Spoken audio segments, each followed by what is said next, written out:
Olá meus amigos, Shalom Aleichem, sejam todos bem-vindos a mais um vídeo da Sinagoga Havat Hesed. Eu e Rosh Malachi estamos juntos novamente para falar com vocês sobre as cartas do apóstolo Paulo aos Romanos. E hoje entraremos no capítulo 9, um capítulo muito interessante, cheio de concepções e que muitas vezes deturpam as palavras do apóstolo de Yeshua, quando dizem que os judeus foram rejeitados, né? Se você ler os subtítulos na sua Bíblia, você vai ver a rejeição de Israel. Israel é responsável pela sua rejeição. E a gente vai ver que não é bem assim o texto original, né? Shalom a todos. Isso prova que nós temos que tomar cuidado com o título, né? O título não pertence originalmente ao texto. Então tem que tomar cuidado que a interpretação de alguns autores acaba levando isso.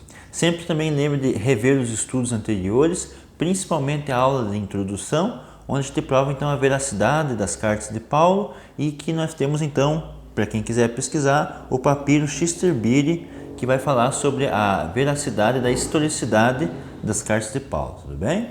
Então, no capítulo 8º, no capítulo anterior, na aula anterior, a gente falou do Espírito que age dentro de cada um de nós, com gemidos inexprimíveis, mostrando que esse Espírito brota dentro de nós por nós mesmos, fazendo com que as nossas orações possam se achegar, fazer-nos achegar à presença de Deus.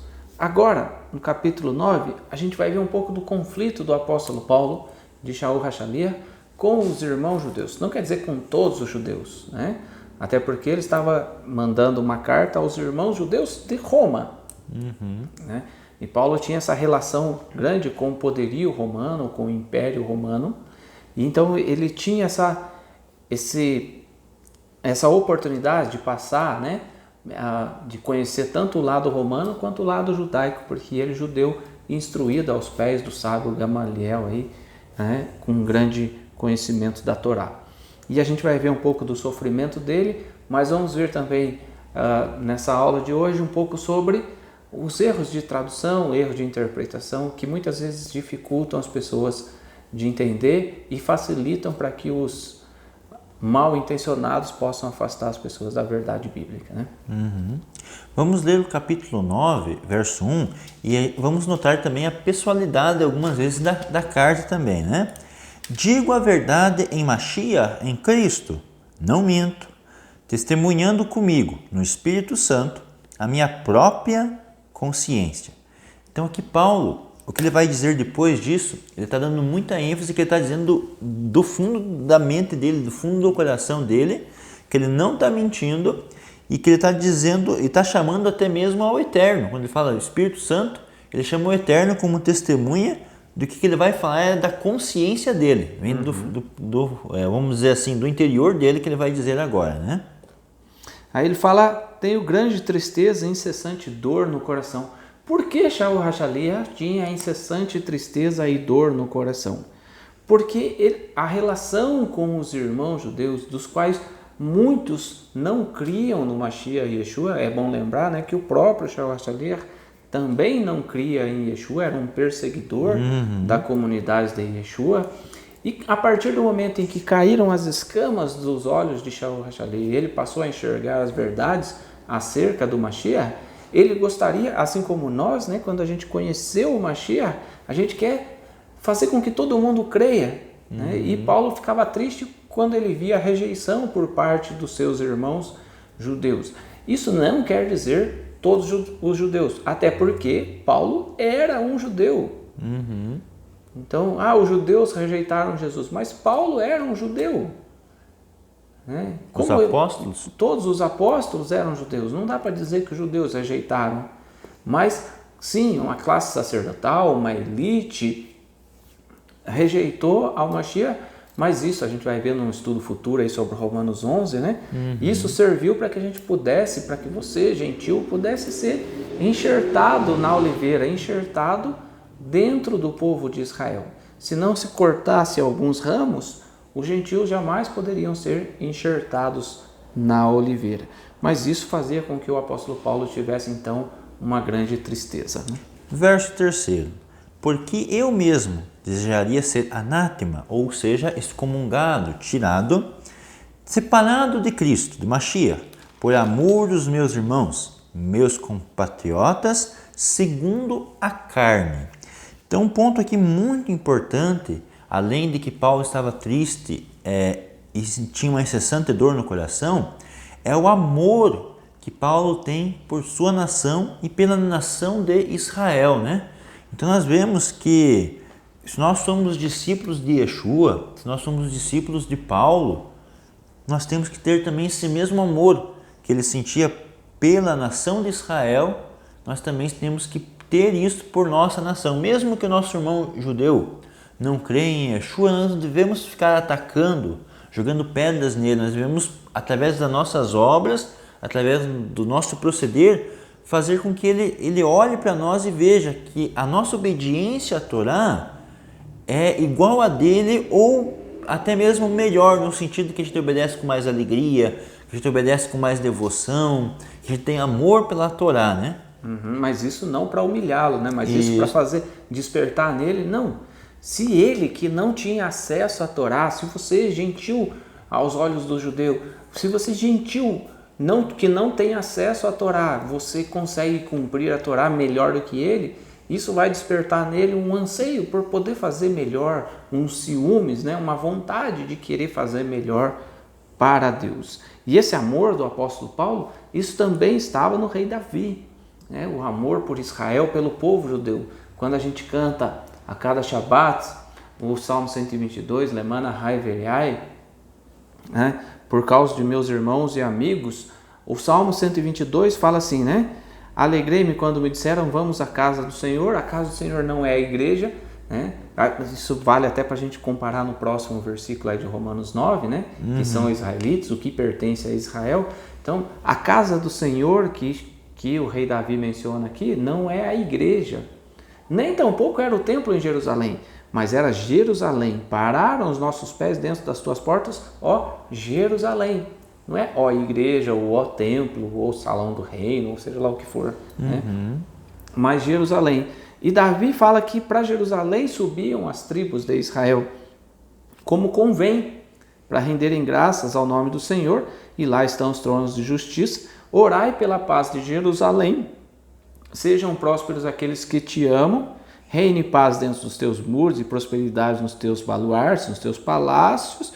Por amor de meus irmãos e amigos, diga eu, haja paz dentro de ti. Por amor da casa do Eterno, nosso Deus, buscarei o teu bem. Shaul Hashaliah, ele também aceitaria aqui, de acordo com as próprias palavras dele, se autoanular por amor dos irmãos, né? Por quê? Porque ele reconhecia os irmãos judeus. Todo líder religioso que não reconhece, que não valoriza, que acha que Deus rejeitou Israel definitivamente, ele está no caminho errado das palavras tanto do rei Davi quanto do apóstolo Paulo.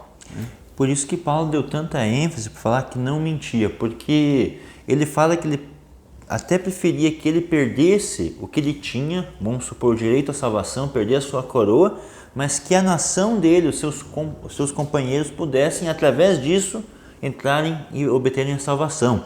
Então por isso que ele fala que algumas vezes a pessoa pode falar, não, mas da onde? Que sim, é preferir perder a tua salvação para salvar seus irmãos. E no caso de Paulo, ele estava disposto, se fosse possível, porque não adianta também, tem vezes que não é possível. Por isso que ele sentia, no verso 2, grande tristeza e sente dor, porque mesmo que ele quisesse isso... Mesmo que ele perdesse, isso não faria com que os judeus crescem no Mashiach, né? E essa é a questão que o apóstolo Paulo estava falando. Daí, a gente vai para um versículo muito interessante, que é o versículo 4 e o versículo 5 também, que é muito mal interpretado e que dá margem para uma série de coisas, né? Mas o texto, o original e o contexto das palavras do apóstolo Paulo, nesse capítulo 9, versículos 4 e 5, nos remetem a uma reflexão sobre como tem sido o nosso culto a Deus, tá? Ele fala assim, Romanos capítulo 9, versículo 4. São israelitas, pertence-lhes a adoção e também a glória, as alianças, a legislação, o culto e as promessas. Deles, de Israel, mas Paulo também era um deles, né? Mas ele está falando dos irmãos pelos quais ele sentiu o sofrimento, né? Deles são os patriarcas. E também deles descende o Mashiach, segundo a carne, o qual é sobre todos Deus bendito para todos sempre. Amém. Quantas lições a gente pode tirar desses versos, desses 2 únicos versos? Que tipo de culto você presta a Deus? É um culto realmente judaico, genuinamente judaico? É um culto que te conecta? Por exemplo, quando a gente canta alguma canção em hebraico, né? Te incomoda a gente cantar em hebraico? Né? Como diz o Shaul HaShavia nesse primeiro verso, diga a verdade, não minto no meu coração. Te incomoda cantar em hebraico? Porque se te incomoda, é sinal que a fé judaica está te incomodando, né? Não, vamos tirar todos os hinos em hebraico, porque a gente não fala hebraico, mas porque você não fala não quer dizer que você não possa aprender, né? Mas o que aconteceria, Malachi, se a gente cantasse todas as canções em hebraico? Passa um judeu na rua, vê você cantando em hebraico, ele fala, estão falando a minha língua, né? E quem sabe isso fazia com que esse judeu se achegasse, né? Olha, estão rezando Shacharit aqui, eu conheço essa oração, eu conheço isso.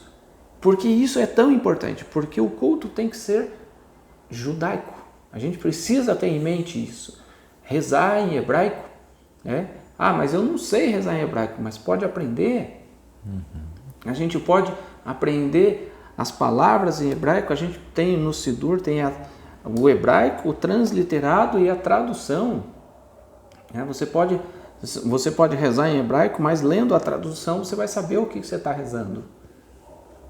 E o que não acontece ao contrário. Muitas vezes o judeu que vê você rezando só em português, ele não vai entender porque a língua dele é o hebraico, né? Mas por causa do amor e porque o rito e o culto é judaico, a gente consegue aproximar os nossos irmãos judeus. Mas quando o rito é misturado, fica difícil dele assimilar a nossa fé, né? Tem vários pontos aqui importantes. Por exemplo, igual o Moshe mencionou, a sinagoga, né? Tem uma sinagoga bonita cantando em hebraico. Pode ser que até aquele judeu não venha fazer parte daquele grupo, mas ele vai olhar, não, mas ali é um culto judaico, é uma liturgia judaica. Agora, se ele passa diante de uma sinagoga e estão cantando hinos que não são hinos judaicos ou canções que não são judaicas, canções evangélicas, com todo respeito, né? Canções católicas, canções de qualquer outro grupo, ele vai passar, não, aqui só a fachada, mas lá dentro é um grupo evangélico que está. Então tem que prestar muita atenção nessas coisas. E vamos supor, a assimilação, ela entra devagarzinho, né? Ele vai cantar só um cântico em português. É só um. É para atrair os outros para a fé judaica. Não, na verdade, esse ele é o que vai servir de canal para te afastar da Torá, para te afastar da fé judaica. A gente não deve flexibilizar o culto judaico para atrair pessoas, mas a gente deve manter o rito judaico para que os judeus possam ser atraídos, porque a comunidade judaica em geral, vai se adequar ao rito judaico e não a um rito meio asdodita, como diz lá Esdras e Neemias, né? Era exatamente esse texto que eu queria entrar, né? Quando Israel voltou da Babilônia, eles estavam quase como gentios. Eles tinham se afastado e Deus cobrou deles. Através de Neemias, cobrou que eles não falavam hebraico. Então, algumas vezes não é só porque se eu cantar em hebraico, o meu irmão judeu pode se sentir atraído para conhecer sobre o verdadeiro Mashiach, mas não só isso. É porque agora a minha essência é judaica também. Então eu canto louvores em hebraico, canções em hebraico, não só para atrair pessoas, não. Principalmente porque agora eu tenho uma alma judaica. A minha essência é judaica. E Paulo fala que pertence à adoção, também à glória, às alianças, à legislação, o culto e as promessas.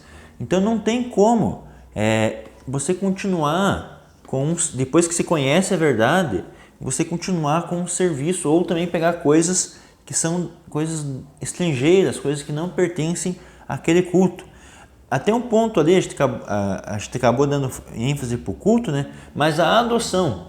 Então diz a pessoa, Mas por que eu tenho que me converter à fé judaica para eu seguir o Mashiach, para mim seguir Yeshua, Jesus Cristo verdadeiro? Por que eu tenho que fazer parte do povo de Israel? Por que eu tenho que me achegar ao povo de Israel?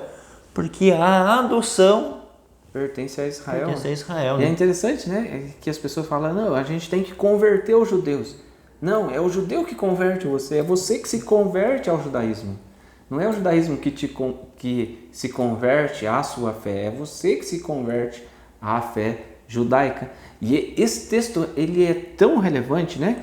Pertence à adoção, à glória, às alianças, à legislação, o culto.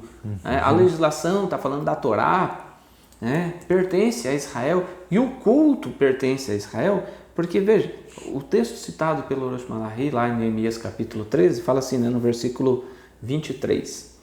Vi também naqueles dias judeus que tinham casado com mulheres asdoditas, amonitas e moabitas, e seus filhos falavam meio asdodita, e não podiam falar judaico, senão segundo a língua do seu povo. Qual era a língua do povo já? Asdodita. Os filhos que nasceram já eram asdoditas e não mais judeus. Contendi com eles. Neemias aqui, ele deixa muito claro que quando ele via a miscigenação, né? O mix da fé judaica com o meio asdodita, com amonita, com moabita, ele se sentiu tão incomodado que ele fala assim, contendi com eles e os amaldiçoei. Espanquei alguns deles e arrancando-lhes os cabelos os fiz jurar por Deus. Ele lhes disse, não dareis vossas filhas e seus filhos e não tomareis suas filhas para vossos filhos nem para vós mesmos. Então, Neemias, ele não ficou, não é legal a gente cantar hino assim, não, tá? Ele espancou os homens ali, né? Imagina você hoje liderando uma sinagoga, você chegar no seu músico e falar assim, não, vamos cantar umas músicas cristãs. Você tem que espancar o seu músico para não cantar e não incentivá-lo. Não, tem aquele hino lá, então não estou discriminando, né? Mas tem o hino lá daquela religião A ou B lá, aquela igreja da Lagoinha, aquela igreja não sei do que, aquela lá e tal, vamos cantar aquele hino. Mas daí você olha assim na placa, está escrito sinagoga. Então, mas sinagoga, tá... Então, você, líder, tem que espancar quando o músico quer misturar. A Torá, em Êxodo capítulo 23, versículo 13, fala assim, em tudo vos tenho dito, guardai-vos, e do nome de outros deuses nem vos lembrei, nem se ouça da vossa boca, quanto mais cantar hino a outros deuses. Não, mas a gente está cantando para Jesus, Jesus é Yeshua, é o Mashiach. Esse hino está dizendo muitas vezes, louvando a Jesus, e Jesus mesmo fala, Yeshua mesmo fala, né? Ele fala, somente ao Senhor adorarás. Não, a gente está adorando Jesus, então, mas ele falou somente a Deus adorar. E agora, você fica com as palavras dele ou com um hino? Mas esse hino é tão bonito, né? É lógico que é bonito, porque palavras bonitas elas emocionam, e por emocionar, você se deixa levar por um caminho que não é correto. Então, a gente precisa entender, pertence a Israel a adoção de filhos, como disse o Malachi, como disse Shaul Hashalir, é Israel quem adota. Imagina, Malachi, o texto de Romanos 11, né? Quando fala daqueles que são enxertados na oliveira. Imagina você enxertado na oliveira. Aí a oliveira passa a produzir o seu fruto ou você passa a produzir o fruto da oliveira? É você quem tem que passar a produzir o fruto da oliveira, não a oliveira se adequar a você, ao enxerto, mas o enxerto que se adequa à oliveira. Aí sim, a adoção faz sentido. A adoção faz sentido. Quando a gente adota literalmente uma criança, aquela criança adotada, ela se molda à sua família. Não é a sua família que se molda àquela criança. Então, aquele que é adotado, ele tem que se esforçar por entrar no ritmo e nas regras daquela família, daquela instituição. A glória, a honra, as alianças pertencem a Israel. Como que alguém pode falar que Deus rejeitou a Israel e agora a aliança de Deus é com a igreja? O próprio apóstolo Paulo fala, as alianças pertencem a Israel. A aliança que Deus fez pertence a Israel. Jeremias fala disso, né? Farei uma nova aliança com quem? Com a casa de Israel. Não com os gentios, não. Os gentios que quiserem serão enxertados na oliveira. Eles se achegarão. Ainda tem outras ovelhas que não são deste aprisco, mas convém agregá-las, trazê-las para este aprisco. E Yeshua estava falando com quem? Com os judeus. Essas oliveiras tinham que ser agregadas a este aprisco, e não o aprisco ser agregado àquela ovelha, né? E não se moldar àquela ovelha. É interessante ali que ele fala plural, né? Alianças. Então, os 10 mandamentos que foi entregue no Monte Sinai pertencem ao povo de Israel. A Torá pertence. A aliança que Salomão fez com Deus pertence sobre o templo, pertence ao povo de Israel.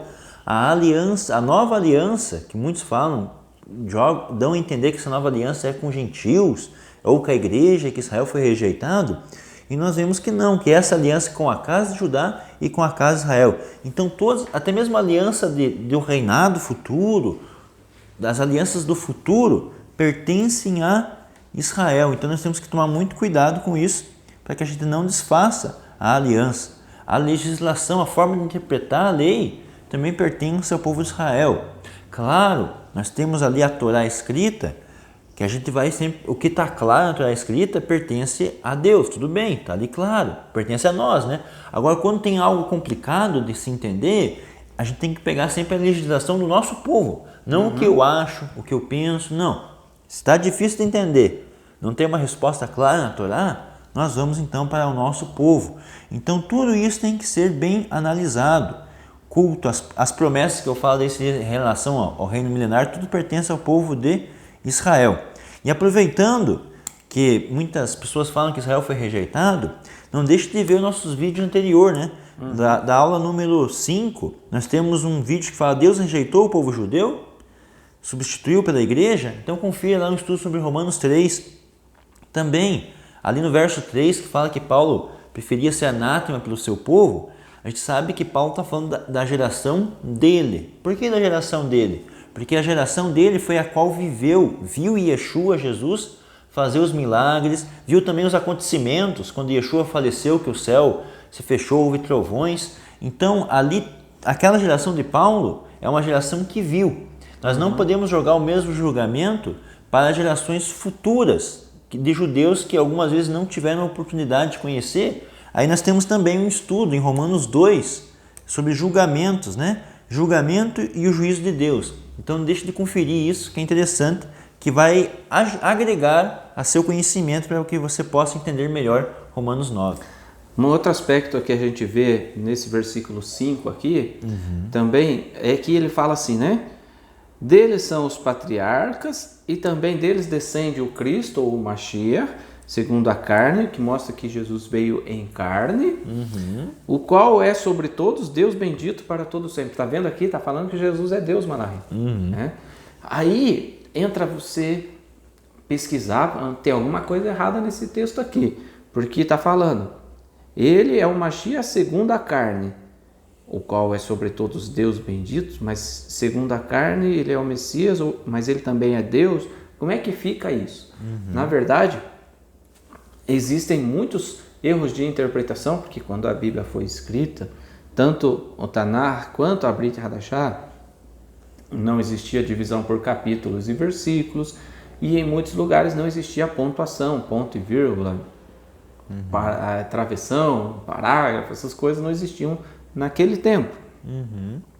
Aí, o que está traduzido nessa palavra aqui, ou como deve ser traduzida ou entendida esta palavra da maneira correta? Você vai ver em várias traduções bíblicas, vamos dizer assim, direto do texto original. Se você digitar aí no Google Romanos 9:5 mal traduzido, você vai ver que essa tradução é uma tradução errônea, mal feita, que dá margem para a interpretação dúbia, né, do texto bíblico. Isso não acontece só aqui, a gente vai ver depois um outro episódio com Yeshua, também mal interpretado. Mas veja só, vou ler algumas versões para vocês, tá? Em 1934, The Riverside New Testament, em Boston, Nova York, nos Estados Unidos, saiu uma versão que dizia assim: e dos quais, por descendência física, olha só que aspecto interessante aqui, né? Aqui fala assim, né? Dos quais descende o Cristo segundo a carne. Mas nessa versão de 1934, o Riverside, diz assim: por descendência física veio o Cristo. Deus, que é sobre Cristo, ponto. Deus, que é sobre todos, seja bendito por todas as eras. Então, se você quer traduzir corretamente, né? Dos quais descende o Cristo, segundo a carne, o que é sobre todos, seja Deus bendito eternamente. Amém. Ou seja Deus bendito, aquele que é sobre todos, para todos sempre. Amém. Você pode interpretar dessa forma, mas de forma alguma dizer que Jesus era Deus por causa desse versículo. Né? E mesmo nos versículos que dá uma ideia duplicada, né? Mas mesmo assim aqui fala, ó, segundo a carne, vírgula, o qual é sobre todos, vírgula, Deus bendito para todos sempre. Então quando ele coloca essa vírgula, mesmo nessas versões que não estão muito bem traduzidas, mas a vírgula ainda dá para você interpretar de duas maneiras aqui. Ou que Jesus e Deus são duas pessoas separadas, ou que Jesus é Deus, mas dá essa oportunidade. Agora, em versões que você pega a mais antiga, você verá que foram traduzidos de forma assim mais verídica, porque cada gerações vão passando, cada vez as pessoas vão puxando mais a sardinha para o seu lado. E vão tentando, se eu colocar um ponto aqui, vai ficar mais fácil para os outros entender. Só que daí você vai modificando, né? Vai modificando o texto.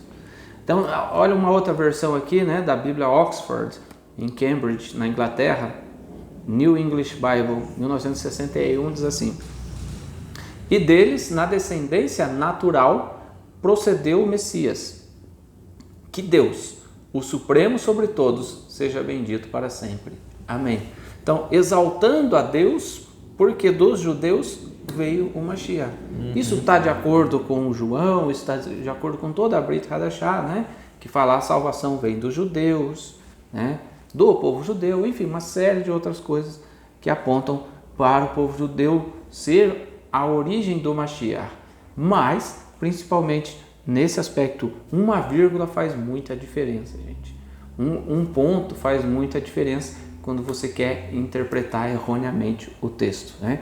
Então, o texto original seria assim: deles são os patriarcas e também deles descende o Mashiach, segundo a carne.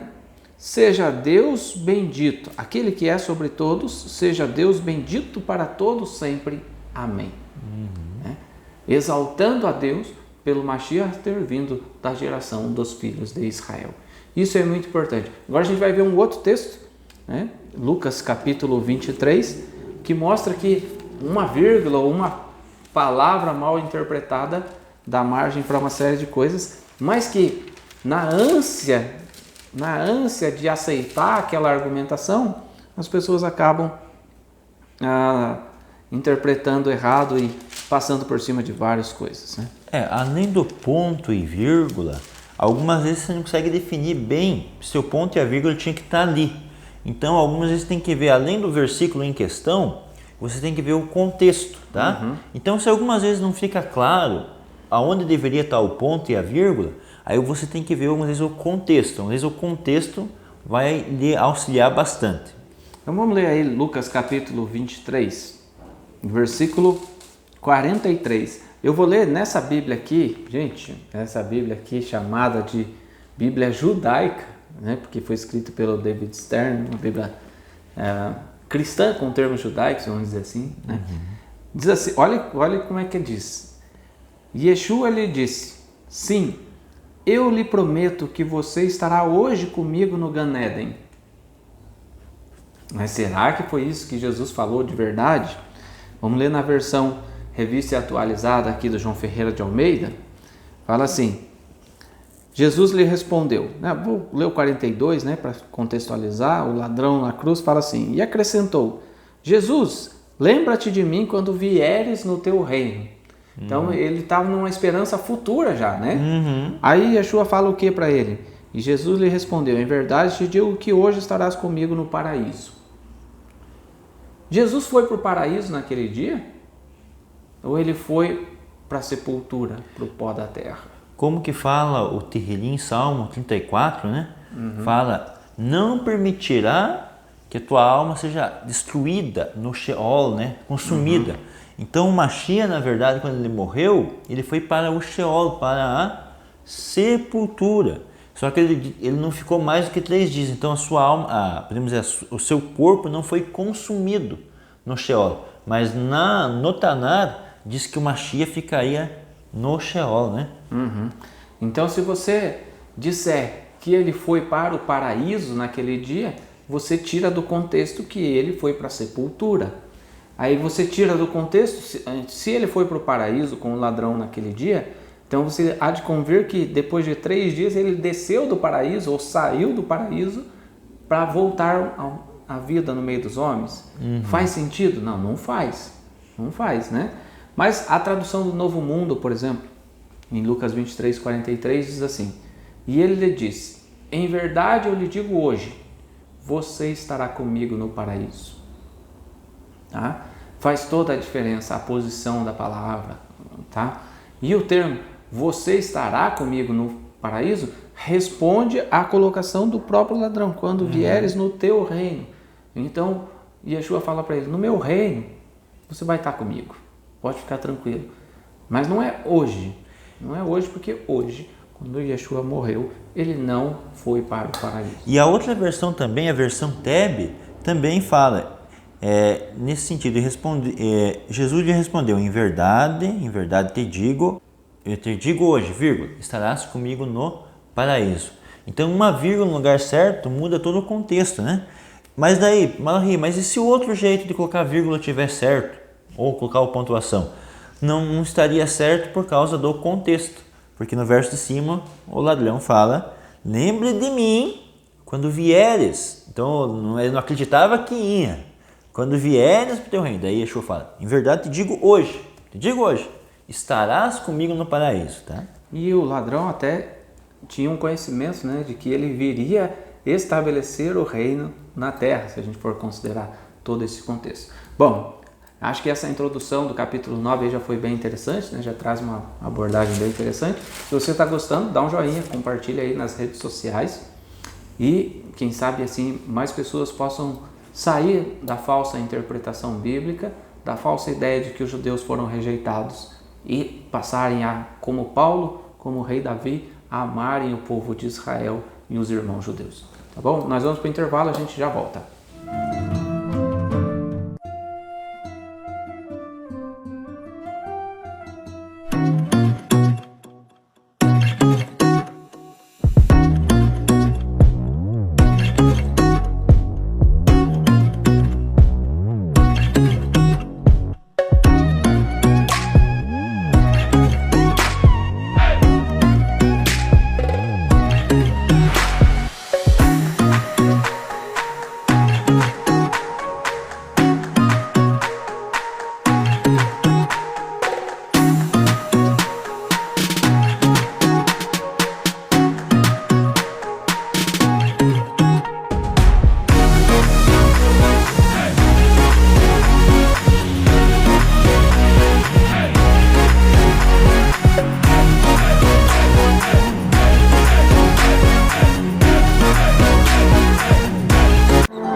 Estamos retomando nosso estudo com a carta do apóstolo Paulo aos Romanos, abordando hoje o capítulo 9, os versículos iniciais, né?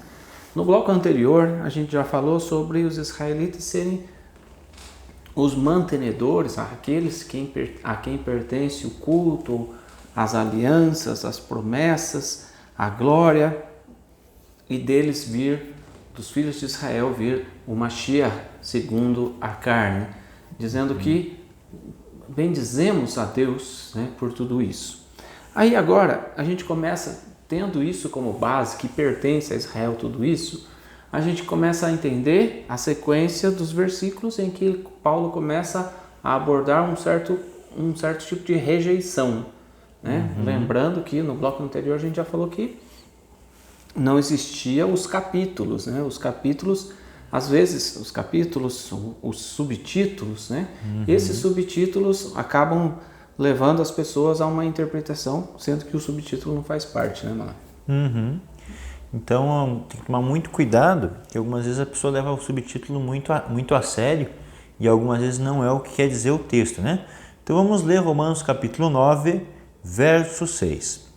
E não pensemos que a palavra de Deus haja falhado, porque nem todos os de Israel são de fato israelitas. Então é interessante que, ligando esse verso com o verso anterior, né, Paulo fala que aos povo de Israel pertence tudo, né? A adoção, todas aquelas coisas que a gente já viu no bloco anterior. Só que, mesmo assim, Paulo fala que por alguns não seguirem o caminho, por alguns não obedecerem, por alguns não cumprirem a Torá, isso não quer dizer que a palavra de Deus haja falhado, né? E nós temos que lembrar que a palavra de Deus, ela vai falar tanto que as alianças pertencem a Israel, quanto também no futuro o reino milenário, outras coisas pertencem a Israel. Então nós temos que, por isso que fala que não haja falhado. Mas então, se tem judeus que não cumprem a Torá, ou se tem judeus que não creram no Mashiach, então isso quer dizer que o povo de Israel rejeitou por acaso? Não, porque nem todos os que são de Israel são de fato israelitas. E a gente julga muito pela aparência, né? E o julgar pela aparência, é judeu, né? Então, quem é muito defensor de Israel, tudo que é bom no mundo veio de Israel. Quem é contra Israel, tudo que acontece de ruim no mundo, só tinha que estar o judeu metido no meio, né? Então, a promessa de Deus ou a bênção de Deus não deve ser avaliada dessa forma, com um julgamento parcial que muitas vezes o ser humano tem. E quando o texto fala assim, nem todos os que são de Israel são de fato israelitas, ele também nos remete a isso. Não é porque nasceu em Israel, porque faz parte, então, todo nasceu em Israel é abençoado, né? É abençoado pelo mérito, pela sorte, né, de ter nascido dentro do povo de Israel.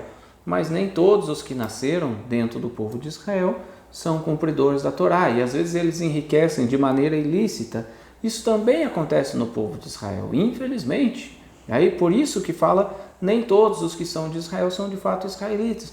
Ou nem todos os que nasceram dentro do povo de Israel de fato cumprem a Torá ou querem esse compromisso com a Torá. Quantos judeus há no Brasil, famosos, ricos, milionários ou pobres, enfim, quantos judeus há que não cumprem a Torá, que não frequentam sinagoga, né? E não apenas pelo fato de frequentar sinagoga, que ele é de fato um israelita, que ele é de fato um judeu devoto, ou que pertence à linhagem de Abraão espiritual, não a linhagem meramente física, mas espiritual. Porque daí na sequência o texto fala, né? Nem por serem descendentes de Abraão são todos seus filhos, mas em Isaac será chamada a sua descendência. Quer dizer, qual era a descendência de Abraão? Abraão teve Ismael e Isaac. Mas não foi só os dois, teve também os filhos com Quetura. Mas Abraão deixou toda a sua herança, a sua promessa para Isaac. Por quê? Porque Isaac era o filho da promessa e Isaac era o filho da obediência. Isaac era um filho que obedeceu. Na Akedah de Isaac, lá em Gênesis capítulo 22, Isaac fala para o pai, né? Eis o fogo e a lenha, mas onde está o cordeiro? E Abraão fala, Deus proverá. E eles seguiram juntos até o monte Moriá, E ali Abraão deita Isaac, amarra Isaac. Que filho permitiria ser amarrado e vendo o próprio pai puxar a faca para imolá-lo, né? E Isaac foi submisso.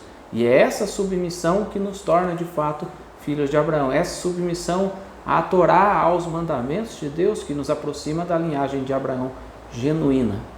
Lembrando que por estar conectados os capítulos de Romanos, nós vemos que capítulo 11, por exemplo, fala que mesmo o israelita o judeu que não é cumpridor da Torá, mas por nascer dentro de Israel, ele acaba tendo algumas vantagens. Que, por exemplo, ele nascendo em Israel conhece o costume, a cultura, as leis, e se ele quiser voltar ao caminho, para ele é fácil, muito teoricamente. Mais fácil, né? Muito mais simples. Mais fácil de ser acolhido, né? Porque não há uma rejeição. Lembra da história do filho pródigo, né? O pai o acolheu, os filhos de Israel o acolheriam, olha que bom, né? Mas os gentios já não era visto dessa mesma forma, né? E daí, isso não quer dizer que ele não, por você nascer judeu, nascer israelita, você tem uma vantagem. Mas se você não usa essa vantagem, o que é usar a vantagem?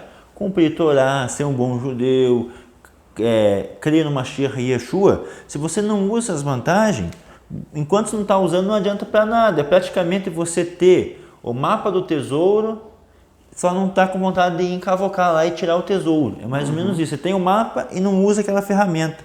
E aí também Romanos 3 fala algo bem interessante, verso 1. Qual é a vantagem do judeu? Qual a utilidade da circuncisão? Muita, sobre todos os aspectos, principalmente porque aos judeus foram confiados oráculos de Deus. Então, ele tem a oportunidade. Só que daí tem algo interessante.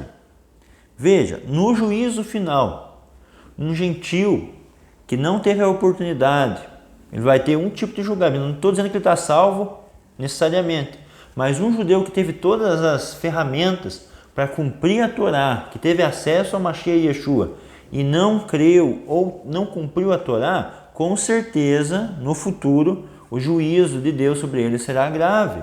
Então tem tudo essa questão, né?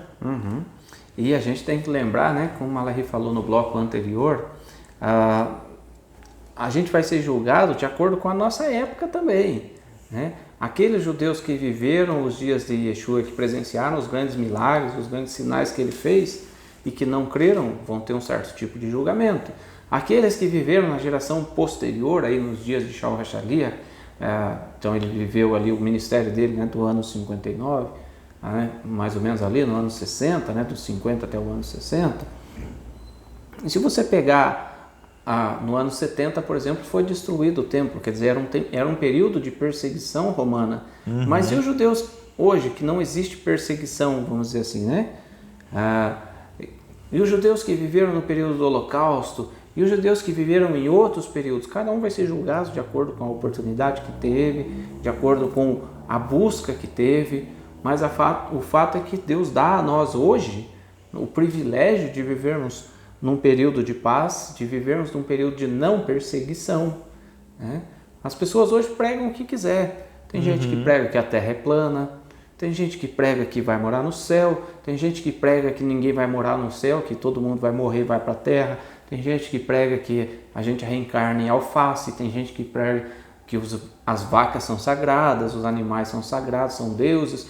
Então existe uma liberdade religiosa no mundo, né? Então você não pode alegar perseguição, por exemplo, nos dias atuais, né? E mesmo a perseguição que por acaso possa ter hoje para alguns, não é nada comparado com a perseguição de uma inquisição e de uma cruzada e de coisas que ocorreram no passado, né? Então a gente tem que ter esse bom senso aí, né? De saber, e o julgamento, como a gente já falou em aulas anteriores aí, o julgamento pertence a Deus, né?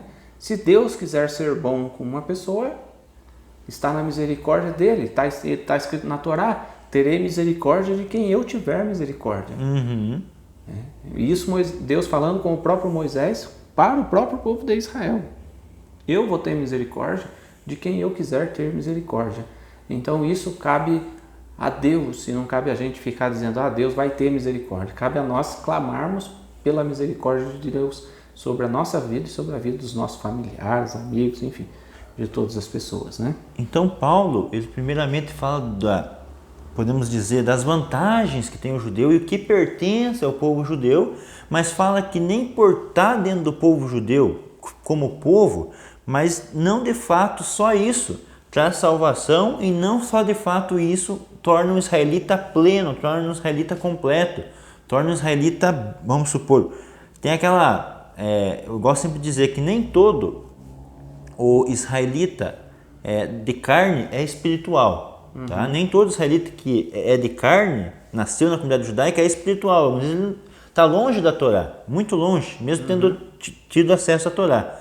Mas não existe israelita espiritual, ou não existe gentil que se tornou israelita espiritual sem fazer parte física de Israel, tá? Por isso que ali em cima fala que a adoção pertence ao povo de Israel. Então você pode, a partir do momento que você quer ser um israelita espiritual, você vai ter que se tornar um israelita carnal, ou seja, vai ter que fazer parte do povo, obedecer os mandamentos e fazer também a Brit Milá, né? A circuncisão. Porque a circuncisão não é apenas na carne, né? Então tem que ter também a circuncisão na carne, como a gente já falou nas aulas anteriores. E na aula de Romanos capítulo 4, a gente apresentou Abraão como o pai da fé. Ser descendente de Abraão não é apenas descendente físico, mas descendente da fé de Abraão. E por isso que ele fala, em Isaac será chamada a minha promessa, né? A minha descendência, porque Isaac era um filho da obediência a Deus, ele tinha prazer na obediência. E a gente vê isso na carta de Paulo aos Efésios, capítulo 2, versículo 11 em diante, quando ele fala assim: portanto, lembrai-vos de que outrora vós, gentios na carne, chamados incircuncisão, por aqueles que se intitulam circuncisão na carne, por mãos humanas. Naquele tempo, vocês, gentios na carne, que era chamado incircuncisão, quer dizer, era chamado incircuncisão, quer dizer que não é mais. Né? Naquele tempo estáveis sem o Mashiach, separados da comunidade de Israel, quer dizer, quando você era gentil, você estava separado da comunidade de Israel. Daí a gente vai para o texto que a gente está lendo aí, né, analisando de Romanos 9, fala assim, né, que o Mashiach pertence a Israel. Né? Se você estava separado do Mashiach, você estava separado de Israel. Aí, separados da comunidade de Israel. E estranhos às alianças. Olha o que diz Romanos capítulo 9, versículo 4 e 5. Né? Fala do quê? Fala da aliança, fala da promessa, fala do Mashiach. Né? Aí, Efésios capítulo 2 fala separados da comunidade de Israel, sem o Mashiach, estranhos às alianças, não tendo esperança e sem Deus no mundo. Mas agora, através do Mashiach, vós que antes estáveis longe, fostes aproximados. Quer dizer, estáveis longe do quê? Das promessas, das alianças. Ou seja, foi adotado. Longe da comunidade de Israel, né? Foi adotado. Então, o texto, veja como o texto de Efésios capítulo 2 conecta perfeitamente com o texto de Romanos capítulo 9, né? Mostrando que os filhos de Abraão não são apenas os da carne. E assim a gente vê que as duas cartas de Paulo nesse requisito estão interligadas, né? Dando uma mesma ideia de que não tem como você ser um israelita espiritual sem fazer parte do povo de Israel fisicamente. Por isso que fala que a adoção pertence ao povo de Israel físico, para que você seja um israelita espiritual e para que você esteja o Mashiach. O Mashiach e Yeshua, você tem que fazer parte do povo de Israel. E o Mashiach, ele é importante nessa conexão nossa com o povo de Israel. Você rejeitar o Mashiach é se unir ao Israel, vamos dizer assim, sem o espírito do Mashiach, né? Você vai ser um adotado, mas não, vamos dizer assim, um adotado não da forma correta, através do Mashiach. Então, isso é muito importante para todos nós, né? Versículo 8º, isto é, estes filhos de Deus não são propriamente os da carne, mas devem ser considerados como descendência os filhos da promessa. Olha o que está em Efésios, né? Da promessa, porque a palavra da promessa é esta: por esse tempo virei a Sara e terá um filho, e não somente ela, mas também Rebeca, ao conceber de um só, Isaac, nosso pai, e ainda não eram os gêmeos nascidos, nem tinham praticado o bem ou o mal, já foi dito a ela: o mais velho será servo do mais moço, como está escrito: amei Jacó, porém me aborreci de Esaú. Isso está lá em Malaquias capítulo 1. Né? O que esse texto nos mostra? Não é porque nasceu de Isaac. Né? Isaac gerou Esaú e Jacó. Mas desde o ventre, aí sim, né, Deus já mostra que Esaú perderia os direitos em favor de Jacó. Mas, veja, não foi Deus quem fez, né? Aí entra aquela questão que a gente analisou na aula anterior sobre a predestinação, né? Deus fala para Rebeca de que o maior serviria o menor, mas daí não foi Deus quem fez. Foi o próprio Esaú que desprezou o direito de primogenitura. De que me serve isso? Eu estou com fome, faz um prato de comida. E ele trocou o direito dele por um prato de comida. O Shaul HaShaliach, o apóstolo Paulo, na carta aos Coríntios, ele fala assim, aquele que está em pé, cuide que não caia. Então Deus permite que nós alcancemos o conhecimento da Torá, nos aproximemos dele através do Mashiach. Cuidado para não cair. Cuidado para não negar o Mashiach. Cuidado para não misturar a fé judaica com outro tipo de fé. Cuidado para não misturar o culto judaico com outro tipo de culto. Porque daí você está caindo da fé. Você chegou numa altura e decaiu. Cuidado para não cair. Cuidado para não regredir na sua fé. É a nossa fé que nos aproxima da esperança. É a nossa fé, é claro, aliada às nossas obras, como também está escrito, né? A fé sem obras é morta. É a nossa fé aliada às nossas obras que nos conecta com o patriarca Abraão, o pai da fé. E a gente tem que ter isso em mente sempre. E analisando esse texto, nós vemos como Paulo ele era acostumado com o estudo da Torá e como também ele amava os nossos patriarcas, né? Ele fala assim, Isaac, nosso pai. Não Isaac que era nosso pai, alguma coisa do tipo. Não, Isaac, nosso pai. Rebeca, Sara. Então a gente vê que ele tem um conhecimento muito grande da Torá. E ali quando fala, por exemplo, de Jacó e Esaú, até como o Moshe mencionou, Deus sabia qual o caminho que cada um iria tomar. Só que quando os meninos foram crescendo, Jacó e Esaú, você foi vendo que as decisões deles levaram aquilo que Deus já sabia que ia acontecer. Mas foi as decisões que eles tomaram. Esaú que vendeu por nada o seu direito de primogenitura. Jacó que para chegar a ser Israel, para receber o nome de Israel, teve que passar por muitas provações, teve que passar por muitas dificuldades, e teve que lutar contra um anjo de Esaú, contra os seus próprios defeitos, para chegar a ser Israel. Então, para chegar Esaú a ser maldoso, ser mau, e Jacó a chegar a ser bondoso, os dois tiveram um trabalho muito árduo, podemos dizer, para isso. Então, os dois foram caminhando para o caminho que Deus já falou. Deus sabia, mas Deus não empurrou cada um no seu caminho. A gente vê que Jacó, para chegar onde que ele chegou, teve anos, lutar muito, né? Então, a gente vê isso, e Jacó não ficava se queixando da vida, né? Jacó, ele, na música famosa Catonte, né, que é um texto de Gênesis, Jacó fala que ele era indigno de toda a bondade e misericórdia de Deus, porque com apenas este cajado eu cruzei o rio e hoje eu me divido em 2 bandos. Ou seja, Jacó cruzou o seu caminho apenas com um cajado. Fez a sua jornada com um cajado e nada mais.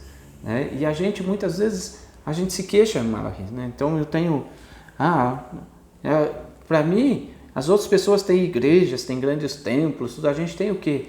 A gente tem eventualmente uma transmissão pela internet, mas Jacó tinha só um cajado.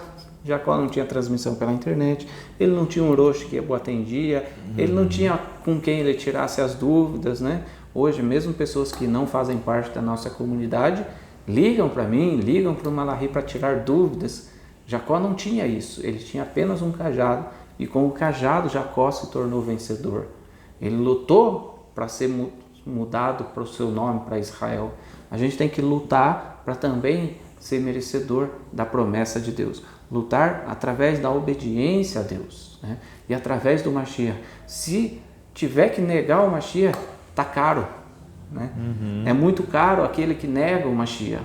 Gálatas capítulo 3, versículo 26 em diante, fala assim: pois todos sois filhos de Deus pela fé no Mashiach, Se você for ler de novo, né, conectando com Romanos capítulo 9, fala do Mashiach. Porque todos quanto fostes batizados no Mashiach, vos revestistes do Mashiach. Nisto não há judeu, nem grego, não há escravo, nem livre, não há homem, nem mulher, porque todos vós sois um. E se sois do Mashiach, olha que importante isso. Se sois do Mashiach, então sois descendência de Abraão e herdeiros conforme a promessa. Aí Romanos capítulo 9 fala assim, né? Abraão, o texto falando de Abraão fala, nem todos os que são descendentes de Abraão são de fato israelitas. Né? São de fato seus filhos. Por quê? Porque a gente precisa estar conectado a Abraão através do Mashiach, através da fé no Mashiach. Se você tiver que negar o Mashiach, cuidado, né? Porque nem todos os que são de Israel são de fato israelitas. A gente precisa entender bem isso aí. E o verso 8, né? Isto é, estes filhos de Deus não são propriamente da carne. Aqui também é uma questão que tem que prestar muita atenção no português, tá? Isto é, estes filhos de Deus não são propriamente. Essa palavra propriamente não quer dizer que exclui. Não, se você é descendente físico de Abraão, está rejeitado, fisicamente falando. Não são propriamente os da carne. Não quer dizer que exclui todos da carne. Não. Os que forem da carne de Abraão e que cumprem aquilo que está ali em cima, a legislação, as alianças, que tem o Mashiach, eles são herdeiros conforme a promessa. E aí continua, mas não devem ser considerados como descendência, mas devem ser considerados como descendência os filhos da promessa. Então ali fala em Gálatas, né, do filho da promessa, são os que andam segundo as pisaduras de Abraão, como a gente viu lá também em Romanos capítulo 4, né, sobre as pegadas de Abraão.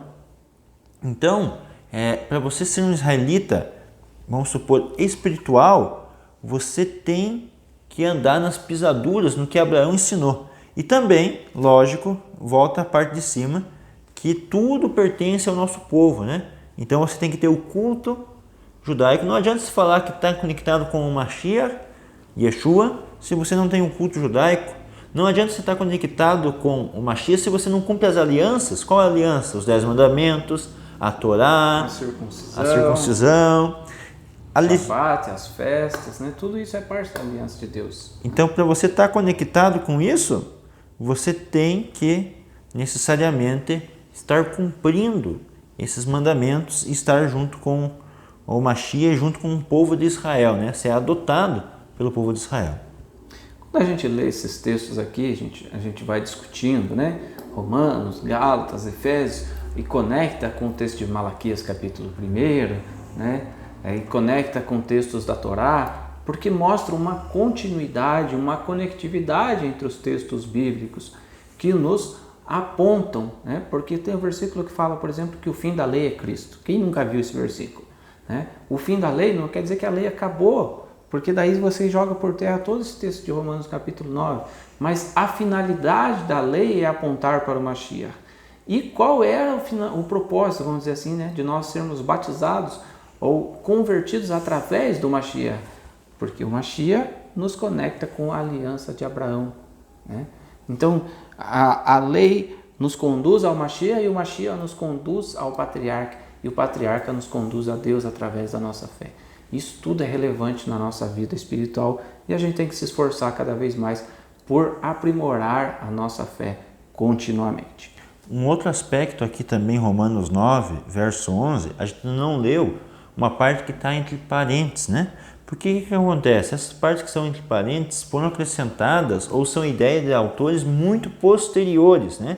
E que vão empurrar uma ideia, uma doutrina que não é a doutrina bíblica em si, ou que não está escrito ali, né?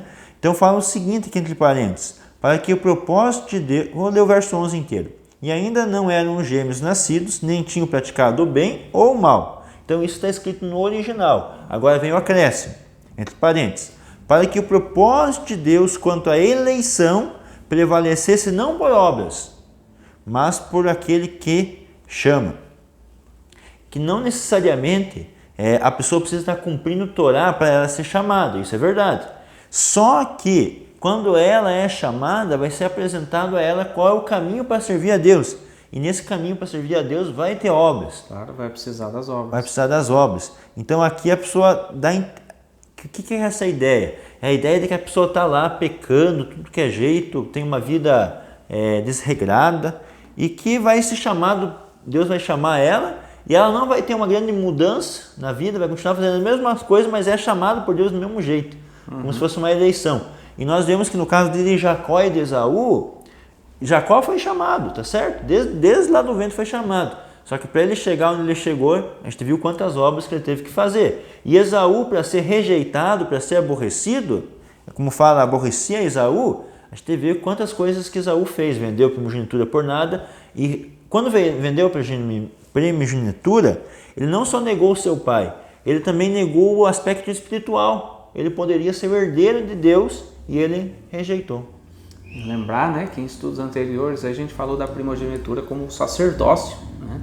Então, Esaú acaba rejeitando tudo isso. Bom, gente, nós vamos fazer mais um intervalo e a gente já volta para concluirmos esse primeiro estudo sobre Romanos capítulo 9, esperando que vocês possam estar apreciando o estudo, conhecendo um pouco mais da interpretação da palavra de Deus.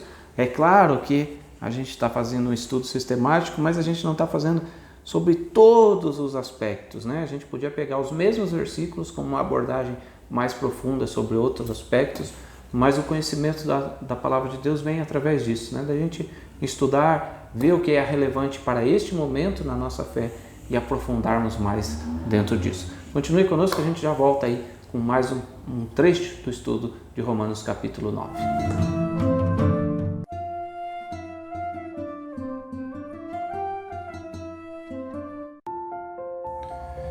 Os vídeos de nosso canal são gratuitos e nossa sinagoga é mantida através de ofertas voluntárias de pessoas que apreciam nosso trabalho. Se você deseja apoiar a Ahavat Chesed, contribua enviando-nos sua oferta. Banco Itaú, agência 9313, conta corrente 12693, dígito 1. Caixa Econômica Federal, agência 3379, conta corrente 28586, dígito 0, operação 001. Estamos retomando então o nosso estudo de hoje, falando da carta do apóstolo Paulo aos Romanos no capítulo 9. Agora chegaremos aí ao capítulo 9, versículo 14 até o versículo 18. Que fala assim: o que diremos, pois? Há injustiça da parte de Deus? De modo nenhum. Pois ele diz a Moisés: terei misericórdia de quem me aprouver ter misericórdia, e compadecer-me-ei de quem me aprouver ter compaixão. Assim, pois, não depende de quem quer ou de quem corre, mas de usar Deus a sua misericórdia. Porque a Escritura diz ao Faraó: para isto mesmo te levantei, para mostrar em ti o meu poder e para que o meu nome seja anunciado por toda a terra. Logo, tem ele misericórdia de quem quer e também endurece a quem lhe apraz. O que a gente pode dizer desses daqui, Malachi, desse texto aí do versículo 14 ao 18? Bastante coisa, hein? Bastante coisa, mas teoricamente tudo aqui está interligado, né? E aí o verso anterior, verso 13, fala que já desde o ventre, né, as duas crianças, Esaú e Jacó, Deus fala: amei a Jacó e aborreci Esaú. Só que daí, claro, como a gente comentou anteriormente, a gente viu que o caminho de cada um levou àquilo que Deus já tinha visto. Mas será que é a injustiça de Deus, Deus já ter criado, que Deus criou Esaú, teoricamente, para a destruição, e Jacó criou para a vida? Daí por isso que pergunto, será que diremos a injustiça de Deus? De modo nenhum.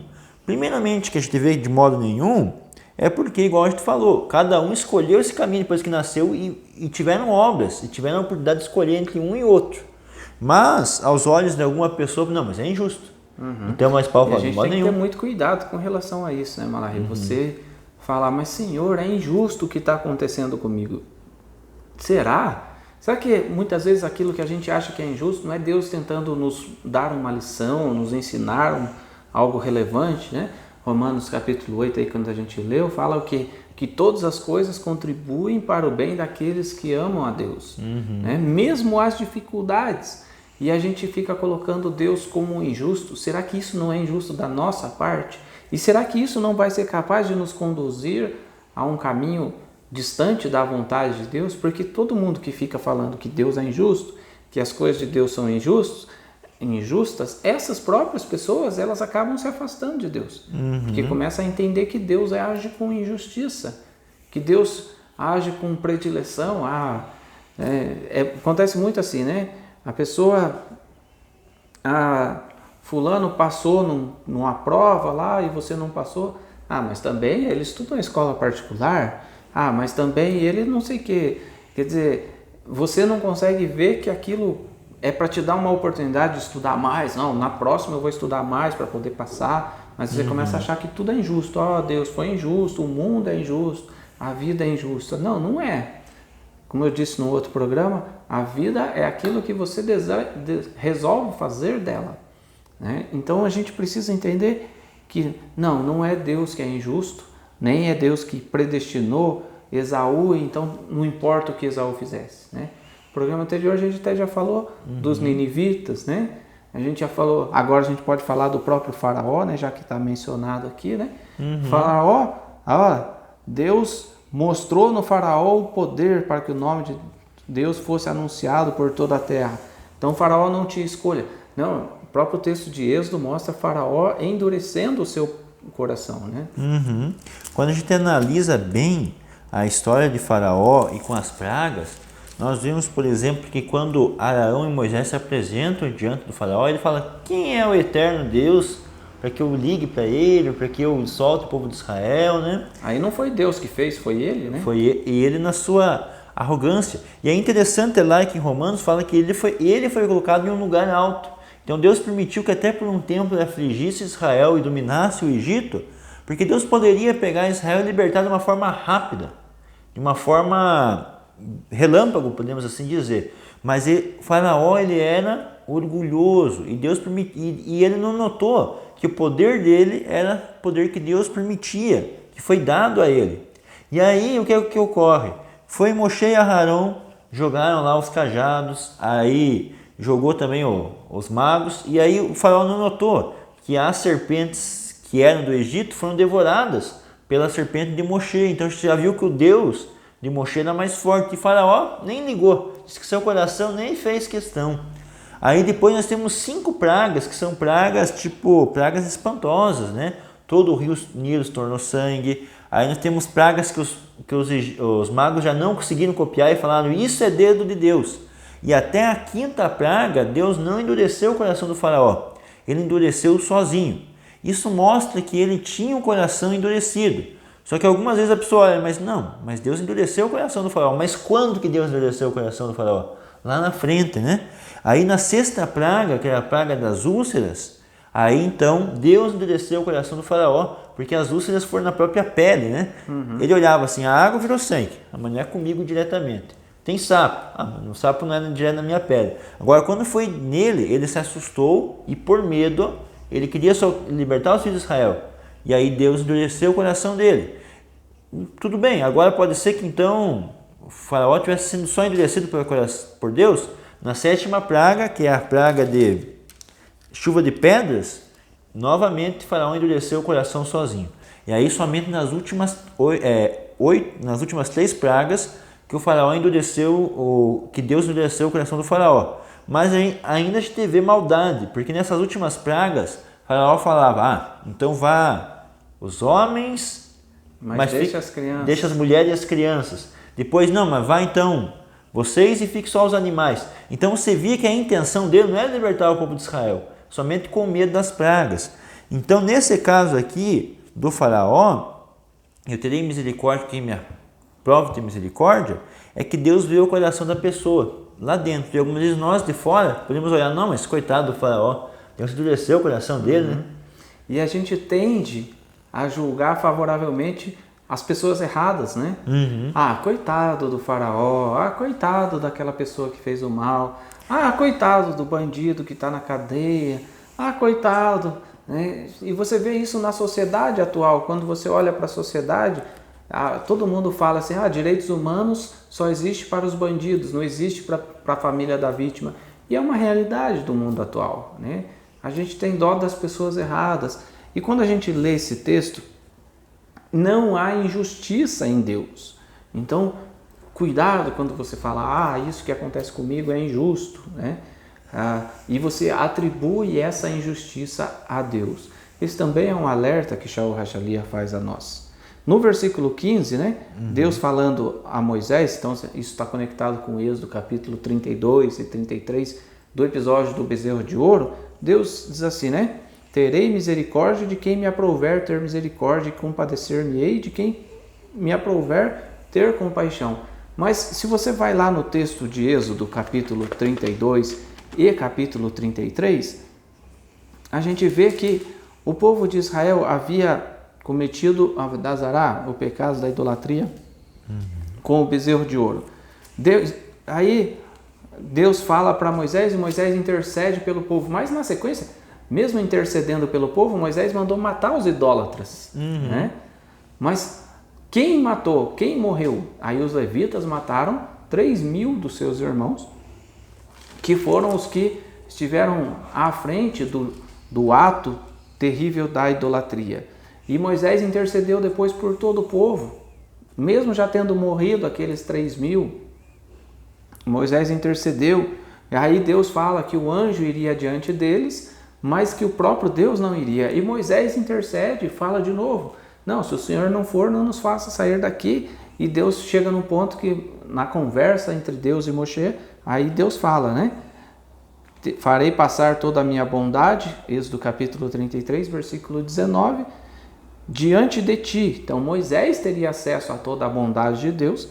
E te proclamarei o nome do Senhor. Terei misericórdia de quem eu tiver misericórdia e me compadecerei de quem eu me compadecer. E isso é importante, gente. A gente não está aqui para julgar, até tem o versículo, né, de não julgar, para não ser julgado, enfim.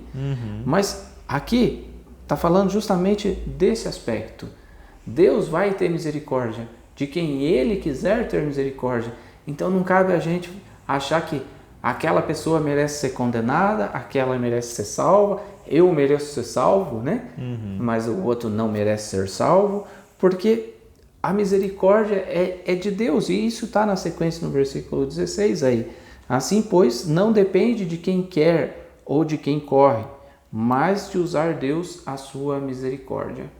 Porque Jeremias fala ali, né, nas Lamentações, né? Se não fosse a misericórdia do Senhor, todos nós já teríamos perecido, né? As misericórdias do Senhor são a causa de nós não sermos consumidos, pois as suas misericórdias não têm fim. Então, quando Deus quer agir com bondade, a Ele é dado, vamos dizer assim, esse atributo da bondade. E graças a Deus pela bondade dele, porque se nós fôssemos julgar a nós mesmos, se Deus fosse julgar com a justiça que a gente imagina, quem de nós salvaria? Ninguém. E nesses textos de Êxodo ali também tem os 3 atributos de Deus, né? E daí quando fala da misericórdia de Deus, fala que a misericórdia é muito maior, porque guarda até 2.000 gerações, né? Então a misericórdia de Deus, ela algumas vezes é forte, e nesse sentido também tem aquela parábola que Yeshua ensina, que algumas vezes a pessoa está trabalhando para o patrão desde da manhã cedo do dia, o outro do meio-dia, o outro da tarde, e recebem todos a mesma recompensa, né? E aquele primeiro, eu acho que é injusto aquele outro receber. Entra nessa questão aqui também da misericórdia. Algumas vezes Deus sonda também os corações, né? Então, algumas vezes eu acho, não, aquela pessoa ali, nossa, como ela se dedica para Torá, como ela é boazinha, como ela faz tal coisa, ela tem que ser salva. Mas não depende de quanto ela corre, do que ela faz. Às vezes depende do que Deus olha daquela pessoa, a sinceridade também, né? Então a gente vê uma pessoa fazendo um monte de boas obras, mas algumas vezes é igual um negócio de sepulcro caiado, né? Por fora você vê fazendo um monte de coisa, é bonito, mas por dentro tem podridão. Ou seja, não faz de verdade, por amor. Então essa questão de julgamento, essa questão de ter misericórdia ou não, quem pode aplicar isso de forma verdadeira é o próprio Eterno. Aí a gente quer brincar ou tentar ser como Deus, né? Os próprios rabinos, né? Você vai ver Midrash, você vai ver explicações no Talmud a respeito disso, de rabinos que eram muito estudiosos da Torá, por exemplo, estudaram muito, e daí, mas quando chegou no dia do julgamento lá, né? Chegaram nos portões celestiais, no julgamento da alma, ela foi reprovada porque ele estudou muito, mas não fez nada, né? Então, muitas vezes, a gente pensa, não, esse está salvo, porque olha como ele é estudioso da Torá, mas ele não tem boas obras, ele não tem nada, ele só tem o estudo, né? E a gente sempre fala da festividade de Sukkot, em que a gente une as 4 espécies. As 4 espécies, elas são parte do povo de Israel, mas queira ser o etrog, aquele que tem conhecimento e boas obras, né? Mas ainda assim, tem gente que tem conhecimento e tem boas obras, mas ele tem conhecimento e boas obras para dominar sobre os outros. Ele tem boas obras para se exibir. Olha como eu faço de tzedakah, olha aqui, ó, fazendo uma selfie aqui, dando R$50 para o mendigo, né? Ele tem boas obras, mas qual é o propósito por trás disso? Aí Deus sonda os corações. E por isso Deus tem misericórdia de quem lhe apraz, de quem lhe agrada, né? Muitas vezes a pessoa não faz tzedakah nunca, mas o coração dela está chorando porque ela não pode fazer tzedakah, porque ela não consegue. E muitas vezes aquele que faz, o coração dele está, ai, que pena que tem pouca gente vendo, né? Então, Deus conhece o que está no coração e por isso o texto fala que Ele tem misericórdia de quem lhe apraz, de quem Ele quer, e também endurece a quem lhe apraz. O episódio do faraó é muito disso. E muitas vezes a gente olha, né, Malachi, algumas pessoas, e a gente se entristece e fala, puxa vida, aquele fulano, ele era tão temente a Deus, ele era tão fiel. Aí que entra o texto de Paulo, aquele que está em pé, cuide que não caia. Porque os elogios muitas vezes fazem a pessoa se engrandecer, se exaltar.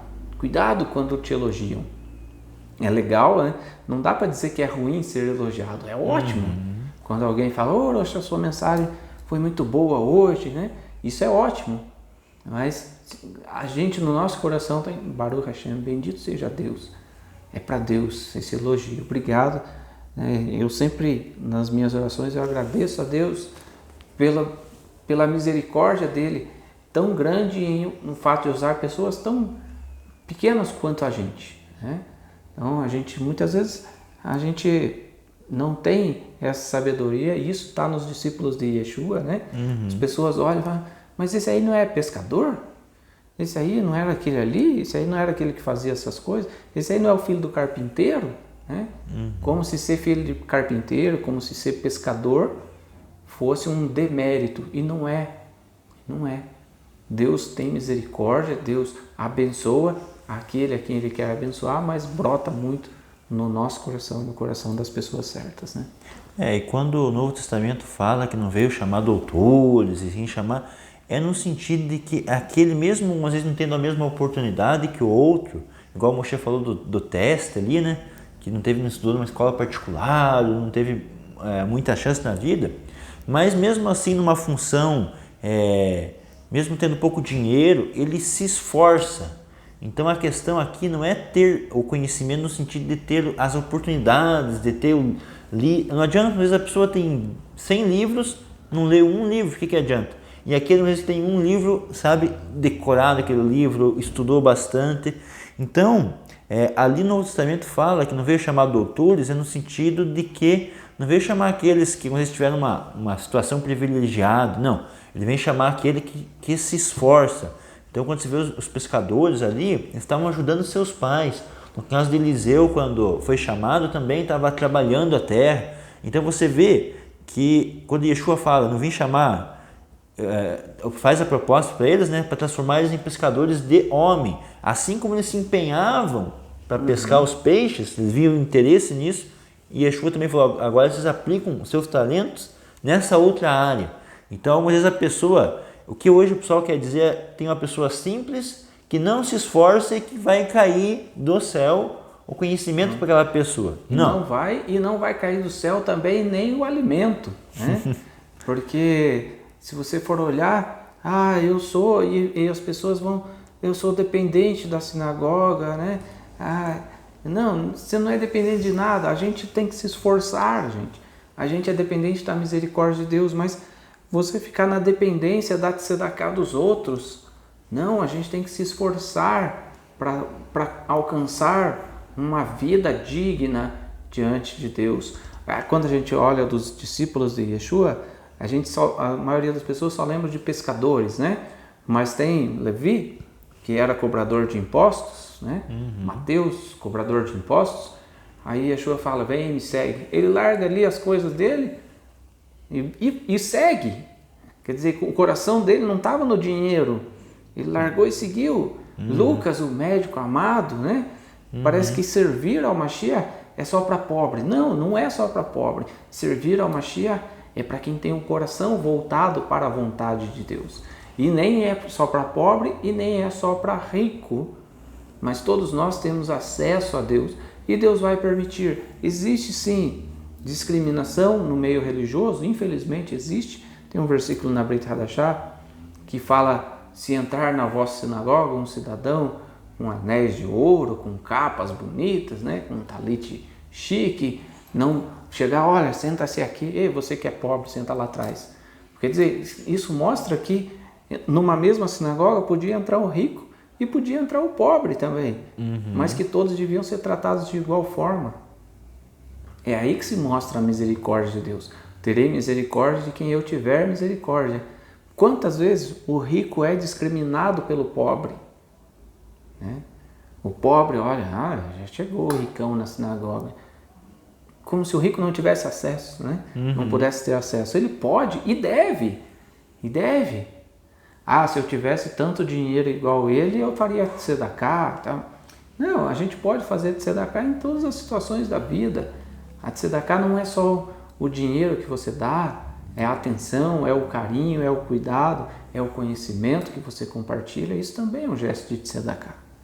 E nesse conceito do verso 16, né, não depende de quem corre, de quem quer ou de quem corre.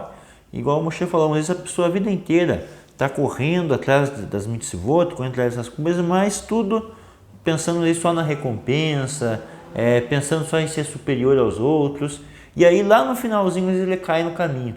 De alguma vez aquela outra pessoa que não estava procurando tanto assim, mas quando surgiu a oportunidade, ele agarra aquela oportunidade como se fosse um tesouro escondido, como Yeshua fala, né? Então algumas vezes também, como ali atrás nós estávamos falando de nem todos são israelitas, nem todo que é fisicamente é israelita, nem todos que é descendente de Abraão são israelitas, também tem a ver com isso, porque algumas vezes a pessoa está com toda a oportunidade, está ali na frente e perde aquilo. Já às vezes o gentil que se achega, quando ele encontra a verdade, ele tem que estudar aquela verdade como um tesouro, e ele se agarra e não solta, igual Ruth fez, lá no caso de Ruth, quando ela conheceu Naomi, conheceu a comunidade de Israel. Então tem que se agarrar aquilo e não soltar. Por isso que Isaías 56 fala que o gentil que aproxima-se de Deus, que guarda sua Torá, que guarda seu Shabat, Deus vai dar um lugar dentro. Então algumas vezes aquela pessoa que... Aí entra a questão também de querer, não depende de quem quer ou de quem corre, porque às vezes a pessoa pode estar a vida inteira na comunidade judaica e às vezes o gentil chega do nada e se arrepende de verdade e muda, a recompensa teoricamente os dois vão receber o galardão, né? Então eles não dependem tanto de correr, só que depende da misericórdia. E como a gente viu no capítulo 8, além da misericórdia, Deus sonda o coração daquela pessoa, se ela ama a Deus e como que ela ama a Deus. Só que esse amar a Deus, somente Deus consegue ver isso, nós não conseguimos ver isso na pessoa, né? E a gente vê isso claramente na parábola do fariseu e publicano, né? Quando Yeshua fala, o fariseu batia no peito, graças te dou porque não sou igual ele. Eu jejuo 2 vezes por semana, eu dou dízimo, eu faço isso, eu faço aquilo. E o publicano batia no peito, Senhor, se propício a mim. Mas, tá vendo? A pessoa não precisa ter obra. Não, o publicano que batia no peito, ser misericordioso comigo, ele tinha uma obra. Ele estava buscando a presença de Deus ali, de todo o coração, né? Então ele tinha as obras dele também. Sabe, falta isso para as pessoas, falta esse discernimento, e que Deus dê a nós esse conhecimento. Na aula de hoje, né? Fazendo uma breve recapitulação aí, nós já falamos das alianças, do culto, do rito judaico. Então, esteja atento a isso. O rito tem que ser judaico, a aliança é judaica, a promessa é judaica, a legislação é judaica, a adoção é judaica. Não queira mudar, não é você que converte o judeu, é o judeu que converte você. Não é você que muda a Torá, é a Torá que muda a sua vida. E todos os demais ali, então Deus dá a oportunidade, não é porque é filho de Abraão que é melhor que os outros, mas é filho de Abraão aquele que segue os passos de Abraão, através de Isaac. O que representa Isaac? Isaac representa a obediência e daí nos leva à justiça de Deus, né, Mário? Ali também fala, também dos patriarcas, né? Fala de Abraão, fala da submissão de Isaac e fala que Jacó foi escolhido, mas nós vemos toda a luta que Jacó teve para obter o nome de Israel, todo o sofrimento que ele passou para obter esse prêmio tão grande de ser considerado o pai da nação de Israel, quando ele então formou as 12 tribos, né? Passou a ser chamado então de Israel. E aí também a gente viu um pouco que para Deus tudo está predestinado, sabe do fim de todas as coisas, mas que para nós, seres humanos, vai depender da nossa obediência, da nossa escolha. Nós escolhemos servir a Deus e também Deus vai sondar o coração de cada um de nós e Ele vai ter misericórdia de quem Ele quiser ter misericórdia e Ele vai trazer também o castigo sobre quem Ele quiser trazer o castigo, de acordo com o que Ele vê no interior da pessoa.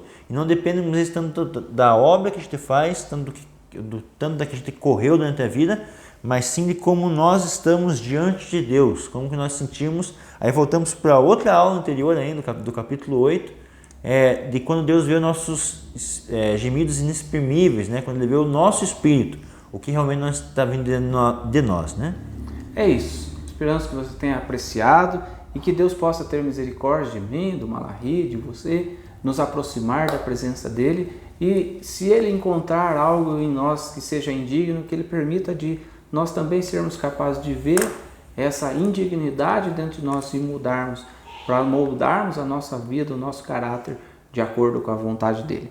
Encerramos por aqui essa aula, mas na próxima aula a gente vai continuar falando do capítulo 9 de Romanos e aí a gente segue a sequência das aulas aí estudando sobre as cartas de Shaul HaShaliach, inspiradoras, genuinamente judaicas, históricas, que podem nos ajudar a compreender a santidade, né? A lei é santa, justa e boa, a santidade da palavra de Deus.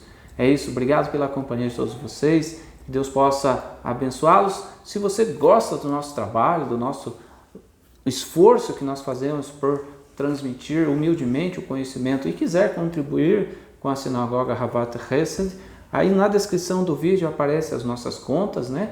As contas bancárias do Itaú, do Banco do Brasil, da Caixa Econômica, do Banco Digital, Banco Inter, mas você pode entrar em contato com a gente, independente da comunidade que você possa fazer parte, a gente está aqui humildemente para servir, né? Porque Yeshua fala que aquele que quiser ser grande, seja esse que vos sirva, que o nosso mérito seja sempre dado ao nosso Criador através do Mashiach. A gente falou bastante sobre Israel durante as cartas de Romanos, mas agora do capítulo 9 ao 11 vai ser muita ênfase também para essa parte, onde também chegaremos na parte de Romanos 11, onde fala que no final toda a nação de Israel será salva. Então aguardamos esse período. Muito obrigado a todos vocês que nos acompanharam. Não deixe de rever as aulas anteriores que vocês estejam em dúvida e principalmente a primeira aula, para aqueles que ainda não assistiram, de introdução, para você ver os aspectos históricos da carta do apóstolo Paulo aos Romanos. É isso. Desejo a todos uma boa semana. Shalom lehitraot. Até logo.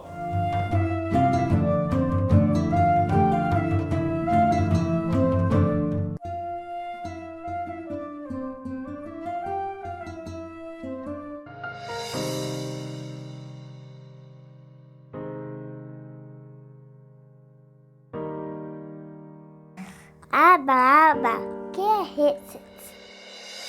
Hesed significa bondade, significa que é uma pessoa boa. Uma pessoa boa é uma pessoa que faz bondade, que faz bem para os outros.